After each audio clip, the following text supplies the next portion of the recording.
5 राज्यों के नतीजे को लेकर बीजेपी के राष्ट्रीय प्रवक्ता शहजाद पूनावाला जी हमारे साथ हैं। ये जो नतीजे आ रहे हैं और खास तौर पे पश्चिम बंगाल की बात करें तो क्या कहेंगे?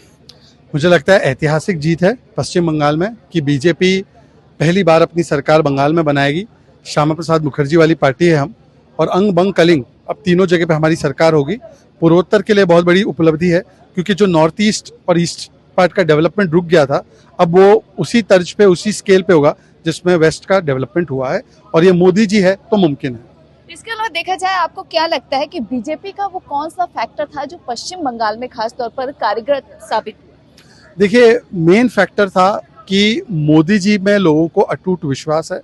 मोदी जी ने एक ब्रांड ऑफ डेवलपमेंट पॉलिटिक्स शुरू की है, और ममता बनर्जी ने एक ब्रांड ऑफ डर तंत्र, भ्रष्टाचार और तुष्टीकरण, जिससे कि बंगाली जनमानस, बंगाली महिलाओं का नुकसान हो रहा था।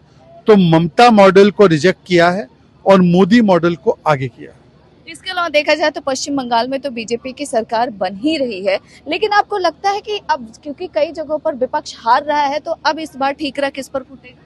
नहीं, ये तो ठीकरा फिर भी अभी भी किसी और पे ही फोड़ेंगे। पर प्रॉब्लम ये हो गई कि कांग्रेस केरला जीत गई, तो अब कांग्रेस ईवीएम को दोष नहीं दे सकती। कांग्रेस केरलम में ईवीएम को दोष देगी और ईवीएम को ठीक बोलेगी, और असम में दोष देगी, तो लोग उनके दोहरे मापदंड देख लेंगे।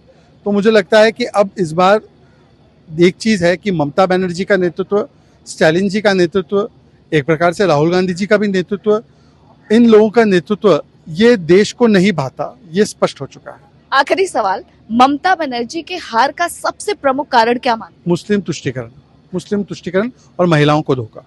धन्यवाद हमसे बातचीत करने के लिए। दिल्ली से इंडिया पोस्ट न्यूज के लिए ममता चतुर्वेदी।